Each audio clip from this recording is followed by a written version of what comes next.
Welcome to today's class. In this session, I'm going to teach you my #1 favorite candlestick chart pattern. This is the setup that I use whenever I'm doing a small account challenge. The reason is when I'm trading a small account, I've got zero margin for error. I cannot afford to make mistakes. And so naturally, I want to focus on trading the setup that I've got the highest degree of conviction in, the setup that will give me the highest level of accuracy. It's not about hitting big winners. It's about being consistent. I approach trading with the same mentality as if this is my livelihood. This is for income. I need to make this money to pay my bills this week. I can't afford to take a gamble on this month's rent or this month's mortgage payment. I need consistency, even if it's a little boring. So the setup that I'm going to share with you, for me, has been incredibly consistent. And it doesn't matter if you're trading it on Forex, futures, cryptocurrency, or you're trading it on stocks like I do. There's a psychology behind why this pattern works that is universal. This is the setup that you're going to learn all about today. Many of you guys know I'm about to begin a brand new small account challenge with $2,000, and I thought there's no better way to start off this challenge than to teach a couple of classes on some of the fundamental building block concepts that I'm going to be relying on as I grow this account. So you should know, everything that I share with you is actually based on my own experiences trading in the market. And while I have to tell you that my results have not been typical, this has been an incredible run. The setup that I trade is simple. And even if you're trading with a much smaller account than I may typically use, the pattern is the same. The entry is the same. The exit indicators are the same. The concepts are the same. So while my confidence has given me the ability to trade these with larger and larger share size, in this instance being up over $80,000 on a single day, trading that little pullback right there, you could be trading this with a $200 account or a $2,000 account just the same, because the pattern is universal. Everyone can see it. It's right there, plain as day. So this report right here, these are the results of the last 10 years of trading for me. It's over $22 million in trading profits. I share this with you not because I want you to assume my results are typical, but because I want you to know that this success is more than just a fluke. It's not just it worked a couple of times. This is a setup, this is a pattern that you're learning today that is really tried and true. So as I get ready to start this new small account challenge, I've got a second challenge. The challenge is to raise money for charity. So all of the profit from my small account challenge will be going to charity, as you already know, because this is the 4th small account challenge that I'm doing in the last 6 months. And what I'm also offering is a match. So every time you guys hit the thumbs up on the episodes in this series, I'm adding an extra $1 to how much we're donating. We are now at over $219,000 of money raised and donated for charity. I've been donating these primarily, these profits, to children's hospitals around the country. And so I want to thank you guys for hitting the thumbs up. Thank you for being part of this challenge as I'm growing these small accounts, as you guys are learning more about the market, and as we're raising money for a good cause. Okay, so let's talk about this setup. This is my bread and butter. What I'm looking at is a stock that is starting to move up very quickly, but there's something special. The stock is moving up because it has a catalyst. It has breaking news, and that's what's bringing in all the volume. So as it's squeezing up faster and faster and faster, I have to make a decision. Do I jump in somewhere in the middle of this move right here? Well, see, now that's a little bit like buying a lottery ticket. Yes, obviously there's been people that have been winning who are already in, but if I jump in right here, well, for all I know, that could be the very tippy top, and then it rolls over. So I wouldn't be managing my risk well if I took that trade. I need to wait for a pullback. So I let the stock squeeze up as much as it wants to. If it goes up 100% without me, it doesn't matter. But once it gives me that first pullback and it proves it can hold, that's when I pull the trigger. I'm going to walk you through the entry indicators that I rely on. I'm going to share with you my exit indicators that tell me when to get out. And I'll remind you that, well, for those of you guys who have read my book, How to Day Trade the Plain Truth, you know that in that book, I gave a recommendation for a couple other books. This one's Quit by Annie Duke, and this one's The Thinking in Bets. These are both books about the concept of knowing when to walk away and thinking about your trades in an analytical way. In other words, trying to take emotion out of the equation. I was recently at a birthday party and someone was asking me to explain what I do as a trader. And I explained it. I said, it's very simple. I wait for stocks that are squeezing up and then I buy the first pullback. And she said, that sounds incredibly simple. So why is it that so many people lose money? And I said, beginner traders lose money because they think they know better and they don't follow the rules. Emotion, our gut intuition, tells us to do the exact opposite in the market that will produce profit. And as an example, and I've shared this in other episodes, imagine getting your thumb caught on a fish hook. Your instinct is to pull it out, but when you pull it, the barb just goes deeper. In fact, doing the opposite is how you release it. You push it further in to release the barb, and then you can slide it out. It's not intuitive. Being a successful trader requires non-intuitive decisions. To make these decisions consistently requires a very high level of discipline, but also requires a belief, a knowledge that this setup, that this system actually works. So hopefully I can share that belief with you here today. So this is the first pullback right there, and this is an animation of what it looks like. So initially, the stock has breaking news. Boom, we've got a breaking news catalyst, and it starts squeezing up. And congratulations to anyone who was in before the news came out. I wish that could have been me, but it wasn't. So the stock starts squeezing up, and it moves higher and higher. Now, I'm not buying right here or right here because I don't know. These could be the very top before it rolls over. I let it form that first red candle. I let it pull back a little bit more. And then once it's based out right there, what am I looking for? I'm looking for the stock to change directions. As a technical trader, I pay really close attention to when trends are changing. So right here, the trend changed from going up to going down. And right down here, I'm looking to see if it'll change from going down to going back up. And so the moment the first candle makes a new high right there, the trend has shifted. And so that becomes my entry indicator. That's my entry spot right there, the moment that first candle makes a new high. But before we get into the weeds and the details of that entry, let's talk a little bit about the psychology behind the pattern. So the rapid move up right here attracts traders. This is especially true when the move is driven by breaking news. And so I use scanners to search the market. I don't sit and read the news headlines all day long. I'm not, reading the Wall Street Journal at night. I'm not going over, all the Bloomberg, financial news, whatever. I'm not listening to CNN, MSNBC, or whatever it is. I don't do that. Yes, I rely on news, but I don't seek out the news. What I do instead is I seek out stocks that are moving. And so when a stock starts squeezing up like this, it hits my scanner.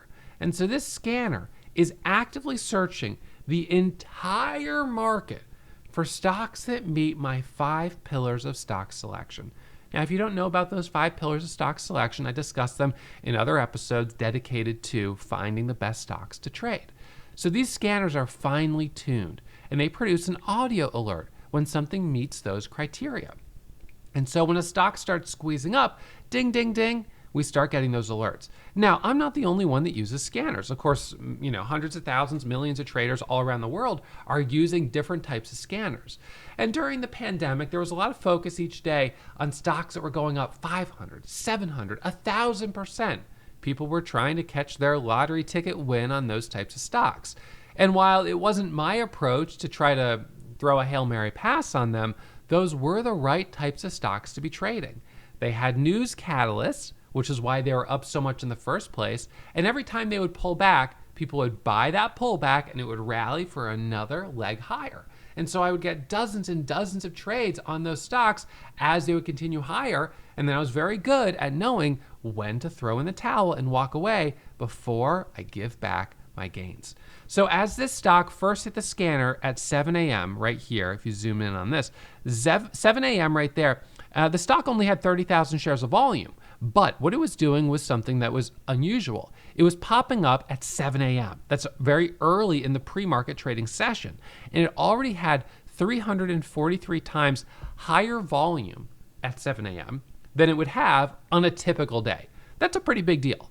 And so suddenly the stock starts moving up. And next thing you know, it goes to $8.30, up to $9, $9.60, $10, up to $10, up to $13, up to $15, up to $16, $17, $18, $19, to $25 a share.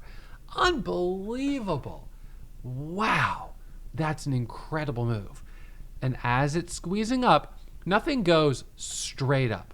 Stocks go up and then they pull back for a moment. Then they go up and they pull back for a moment. They go up and they pull back for a moment. And so we're looking at these pullbacks as our entry point, buying the pullback and then riding that next leg of momentum higher.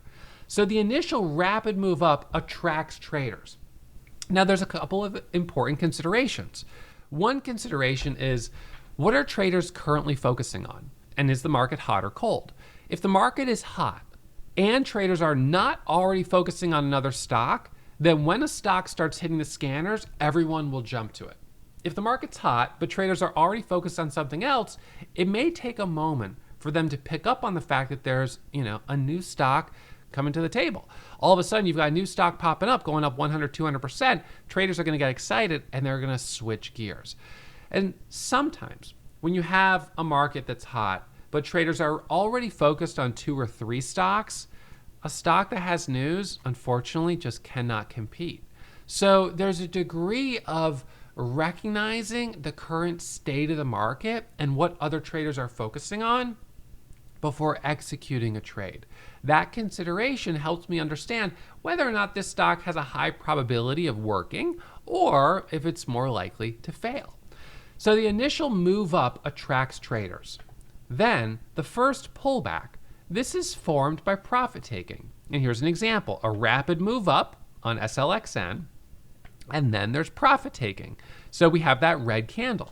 So anyone who was in early or who maybe lacked discipline and just jumped in as it was squeezing takes profit when the stock starts to pull back. So you get the rapid move up and then the profit taking. Now this is kind of the moment of truth. Will the stock hold up or will it just go all the way back down? Now sometimes in a really hot market, a stock will start to squeeze up like this. Traders will jump on it very quickly without checking to see if there's actually a catalyst. And then they realize, wait a second, there's no news on this. What are we doing? And they get out. And then the stock goes all the way back down to where it came from because in fact, there was no news to support the move. How did it even pop up in the first place? We don't really know. It's like someone who cries, fire in a theater and all of a sudden people start running. So, it could be an initial person who just bought 25,000 shares. It was a big order. Stock popped up just a little bit. They didn't know. They were just jumping in maybe because they want to own the stock for a year. And next thing you know, the market is so frothy that off this thing goes. So will the stock hold up? In this case here, SLXN, it does hold up. It goes all the way up here and it holds right at the very top. In this case, the stock popped up and then it went all the way down, in fact, going red on the day. Now, sometimes a stock can even have news and initially the market responds favorably and then the market changes their mind about the news. Maybe the news actually, when you read the details of it, isn't so positive. And so there's a number of different variables. But when a stock is holding up, what I look at is that it should be holding at least 50% of the initial move. So let's jump onto the whiteboard. So we have a stock here that pops up, one big green candle, maybe 2, could be 3 or 4, doesn't matter. It then pulls back. So we want to see the stock can hold at least the 50% retracement. We call it a retracement when it comes back down. So sometimes it's one red candle and then it surges higher. Traders don't want to wait. It's just a very brief pullback. Other times it's 2 red candles. Sometimes it's 3. But as long as we hold that 50% mark, I'm willing to trade the first candle to make a new high. Now, and that's the first pullback setup, which is the one that I have the highest degree of confidence in. If we drop down like this, and then we sort of base out here and move back up, this could end up working later. It could end up later that it kind of curls up, it pulls back again, and then it kind of rallies through the high. But that's a higher risk setup inherently because the weakness displayed when the stock retraced more than 50%. So that's not a setup that I would trade while I'm doing a small account challenge. However, what I would focus on is trading just this pullback as long as we hold the 50% retracement. So as long as we hold that level right there, then I'm game. All right, so it's got to hold the 50% mark on that pullback. Then what am I doing? So let's talk about the entry points, the max loss, and the profit targets. My entry is the first candle to make a new high after at least one red candle. 2 to 3 red candles is okay though. We don't need to have a lot of red candles. We just need at least a little bit of a pullback because that tells us that the stock had a chance to fail. We gave it a chance to fail and it didn't. It held up. So we give it a chance to fail. We let it have 1 or 2 red candles, maybe 3. And then that first candle to make a new high, what's happening when that first candle makes a new high is the trend is shifting, right? So we had the drop right here, the pullback. Right now we had a change in trend right here. So the trend changed. And then we're having another change down here as we get our first candle to make a new high. First candle makes a new high, the trend is changed, we're moving up, squeezing up, and then right here, red candle, the trend is changing. So I look at trading this first pullback, and in fact, I even look at trading the second pullback a little bit later on, but the first pullback is the strongest. This is the one where we're gonna have the highest degree, highest probability that it'll work really well. So are there any ways that we can interpret that there's a higher likelihood that the trend is gonna change at these circle points? So we can do that in a couple of different ways. So one of the ways is the candlestick shape. So the candlestick shape is communicating sentiment. So in other words, if we have 1, 2 big candles in a row and we have a third one here, and this third candle, just for instance, has a topping tail. What do we know about a topping tail? That candlestick shape tells us that although the stock squeezed up, it got pulled back down. It didn't hold that level. These topping tails are bearish. In fact, if it was a large topping tail, the candle opened, closed high, it has a large topping tail, we would call that a shooting star. It actually looks like the reversal has already begun as it's coming back down. The next candle is going to open right here, and it won't take much for it to break the low, and now we're going red. So if we see a topping tail, we should be wary that that could mean the top is about to be formed and a reversal is coming. What if right here we see a bottoming tail? Now this isn't a great example because it's retracing more than 50%. I'll put in another candle down here so it's holding better. All right, so we'll just do a couple more candles. All right, so right here we've got a bottoming tail. The bottoming tail in this context is bullish because while the stock sold off, it rallied back up. We then look for the next candle to open, break over the high, and that becomes our confirmation. So while the true confirmation is that you've got a candle breaking the high of the previous candle or a candle breaking the low of a previous candle, there are sometimes a little bottoming tail or a topping tail that help us understand the probability that the reversal is about to occur. And then the second thing to look for. So now the second thing to look for here are the presence of big sellers on the level 2. So this is your market data subscription. So on the bid, you've got your buyers, and on the ask, you've got sellers. And so if the stock squeezes up and suddenly there's a 50,000 share seller on the ask, right up here at, let's just say that's $5 a share, so at 5, then you recognize, wow, there's a 50,000 share seller up there. That's going to be resistance. It's going to be hard for the stock to break through that level. It's going to need a lot of volume. And who's going to want to buy after 4 or 5 green candles in a row? It needs to pull back. So the shape of the candlestick and the presence of big sellers on the level 2 are the 2 things I look at to help me determine if we're about to see a reversal. So then what about down here? A big buyer. If we see a big buyer, big seller on the level 2, or a buyer, in the case of the reversal back up, that can be an indicator that, oh, someone's coming in here showing support. Someone wants to buy the stock. And in this context, this makes a lot of sense that someone would want to buy it right here. So this person's selling, probably someone who's had profit for a long time. This person buying, someone who wants to get in to ride that next wave of momentum, right? But they don't want to overpay on the price, so they put their order down a little bit lower. They let someone come sell them shares. And so what I do when I see these orders is I generally will cut in front of them. I'll say there's a big buyer, I'm going to get in just before him. There's a big seller, I better get out just before him. So I pay close attention to the candlestick shapes and big sellers on the level 2. That helps me time these entry and exit points right here. So now if my entry point is the first candle to make a new high, as we could see right here in this example, what would be my max loss? So my max loss is always the low of the pullback. So max loss is right here. Max loss, the low of the pullback. Right here would be the max loss. And this is important. So what I look at now is the distance between my entry and my max loss. Right there is the distance, right? Because your entry is your first candle to make a new high, your max loss is the low. So let's say that's 20 cents per share. What's my profit target? I focus on using a 2-to-1 profit to loss ratio, which means I stand to gain twice what I'm risking. So that means in order to justify this trade, my profit target is always a retest of high of day. And so this needs to be 40 cents away in order for me to justify taking the trade. And if it's 40 cents away, in this case with a 20-cent stop, I'll take the trade. Now, if I trade with a 2-to-1 profit to loss ratio, how often do I have to be right in order to break even? 1-to-1 and then 1-to-2. So if I was 1-to-1, it's 50%, right? If my winners and losers were equal, 50%. If I trade at 2-to-1, I only need to be right 33% of the time to break even. And if I trade at 1-to-2, I would need to be right 66% of the time to break even. And so by using a 2-to-1 profit loss ratio, my accuracy can be as low as 33% and I'm still break even. I've set the bar really low in terms of accuracy.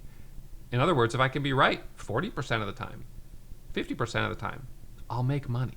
This is important. You want to set the bar low to make it easier for you to be profitable. And we could do this by understanding the relationship between how much we risk on our losers, how much we're going to lose, and how much we make on average on our winners. Now, there will be instances where I might see a setup that I really like. I love the stock. I love everything about it. It meets all 5 pillars of stock selection, but the risk is 20 cents a share and the profit target is only 30 cents. And so now I've got to make a decision. Do I take the trade anyways? What are my options? One option is that I say, well, even though the max loss is the low right down here on this pullback, I'm going to set it at 10 cents. So I'm going to use what's called an arbitrary stop. That way I could still get a 2-to-1 profit loss ratio. Or you could set it at 15 cents, you'd have it at 1-to-1, 2-to-1, which would be fine. However, the risk of using an arbitrary stop is that the stock could dip down, go back up, and you would look at the chart and recognize that you sold, but it never actually hit a signal of true weakness. You just got stopped out because your max loss was a little too tight. But here's the good news. What I have found in my experience is that this setup is what I would call breakout or bailout. When it works instantly. It doesn't hesitate. And so when I take this trade, what am I looking for? If I'm getting in for the first candle to make a new high, I'm looking for instant resolution. The second I get in, I'm looking for volume. I'm looking for it to squeeze right back up. And if the second I get in right here for that first candle to make a new high, it falters. Maybe there's another 50,000 share seller right here. Or it pops up just for a second, then I just get out. I don't even wait for it to come all the way back down to my max loss. I just recognize that when this setup works, it works instantly. And if it doesn't work, I'm just gonna get right out of the trade. But I like that about trading. In fact, one of the reasons that I was so drawn to this setup early in my career is the fact that when I started trading, I had a small account and I was using leverage, which is very risky. That means I was trading on borrowed money. So the only time I was willing to do it was when I was getting in and out within like 5 minutes. Get in and then get out. Get in and then get out. Just very quick. So I felt comfortable using that leverage as long as I was sitting here in front of my computer the whole time. And so that kind of led me to use a strategy that is a little bit faster. There's other traders that may have strategies where they're holding a bit longer, but that never worked for me, especially in this small account kind of mentality. So let's look at a couple examples of this first pullback. This is a stock, CCCC. It rallies up, awesome. It pulls back, first candle makes a new high. Now in this case right here, we have a little bit of a challenge. The low of the pullback is right down here at about $1.80. The entry point is about $1.95, but the entry is also high of day. So what's our profit target? We look for the break of $2, which is psychological resistance, and if it can break that level, we look for a move up to $2.50. In this case, we ended up risking about 10 cents a share, and in total, it kind of stalled out before it really opened up. It's a winner. it's not a big winner. It's green, it's not a huge winner. This example is a little bit better. This stock rallies up here, it pulls back, we get this little bottoming tail, as you can see right there. And although it had a little bit of momentum earlier, these weren't big enough moves to warrant taking a trade. So we needed to pull away. It went from 480 here up to 560. That's about $1 a share. It dips back down to 540. First candle to make a new high is right at 550, and it goes from 550 with a stop at 540. That's a 10-cent stop. And it goes all the way up to 565, 575, 580. Awesome. We've now gotten our 3-to-1 profit. Now it goes up to 620, 640. And then right here you see a topping tail. And it dips back down to 6. So I likely would have taken a little profit off the table inside that candle, as we clearly saw some selling come in as it dipped back down. I hold the rest of my position until the first red candle. It rallies up, little topping tail here, little bottoming tail here, red candle, and I'm out of the rest of the position for a total profit up here of about $6.60 a share. So that ends up being a great profit to loss ratio.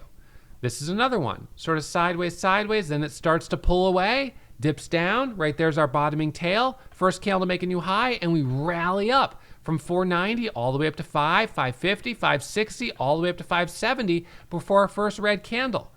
Very nice setup. This is another one. We rally up, we pull back, we curl up right here, we dip just for a moment right here, entry right around 5. This is very common that entries are around $half and whole dollars. It dips down, then surges through 5, goes to 550 to 6, 650 to 7. This is the type of stock in a hot market that had this potential. Now, understanding potential does require doing some due diligence on the daily chart, looking for nearby areas of support and resistance, the position of the 200 moving average. There are some boxes that we have to check to make sure that there's not something that's going to hold this up. And in this case, we got a really nice move. This is another one right here, a pop up. First candle to make a new high right down here from 420 all the way up to 520, $1 a share on a stock with breaking news. I love trading breaking news because when that news first comes out, we often have just a big rush of interest. Little pullback, another little pullback, and a push higher. Right here, a rally up, a pullback, dips down, rallies up right here all the way up to $2. Nice breaking news catalyst, 220 was the high. This was the leading gainer in the entire market. Being the leading gainer in the entire market is also important because it means the stock is obvious. Pullback, and it pushes higher. This is still GV. So are you trading the most obvious stock each day? Each day, my biggest winners typically come when I'm trading the number one leading gainer. LCFY right here, up 294%. Look at this rally from $2 all the way up to $11 a share. It's the leading gainer in the market. I'm up $77,000. That's awesome. Right here, leading percentage gainer, PRTG up 178%, up $56,000 on the day. We've got all of these little pullbacks and they just keep resolving in the right direction. Right here, little dips, multiple pullbacks. It's not just the first pullback that works. You could do the second pullback and the third pullback and the fourth pullback. I usually like the first and second the best. Now, in addition to making sure you're trading a stock that's obvious, which means it meets all 5 pillars of stock selection, you've also got to make sure you're checking the MACD. This is a technical indicator that I rely on to help me stay out of a trade when the trend is shifting. So look at this. You see this stock, you see it's been rallying up, pullbacks, rallying higher. Right now we're on a pullback. We checked the MACD, which is right down here, and the MACD has gone negative. The signal line was positive and it crossed over right there. And so does this stock work on this pullback as an entry? And the answer is no, it just sort of unwinds. It does not continue going higher after that MACD crossed over. The MACD needs to be positive. What about this? Pullback, pushes higher. Should we be a buyer right down here? Well, the MACD has crossed into the negative. So that technical indicator is saying no. And again, it pops up for a second and then it unwinds. Let's look at this one. So the stock is squeezed up. The MACD is positive. That's good. Bottoming tail. This setup resolves. We check our indicators. We check the volume profile. One of the things that I'll tell you guys is you don't have to be doing this on your own. While I'm trading, I'm providing real-time market commentary. I'm sharing with you these nuanced details of what I'm seeing. the pattern in the volume profile, the candlestick shapes, the position of the MACD. There's a lot to think about. So as a beginner, one of the things that can be very hard is being isolated. You're trading on your own, you're looking at these charts, and you're feeling overwhelmed. I get it. I encourage you guys, if you want to keep learning, not only to check out my full-length episode on how to use the MACD and on stock selection, but also to check out a 2-week trial. We've got a 2-week trial at Warrior Trading that's $20. During that trial, you'll not only get to watch over my shoulder, tuning into my live audio video broadcast while I'm trading, where you'll be able to see my positions window, you'll see me getting in, getting out. You'll also be able to use this software that I use every single day for charting, scanning, and breaking news. So if you're ready to keep learning, I hope you guys check out this 2-week trial. I hope you watch a couple other of my episodes that I've uploaded right here to YouTube. And I'll remind you again, as always, that trading is risky. My results aren't typical. So please manage your risk, take it slow, and always practice in a simulator before putting real money on the line.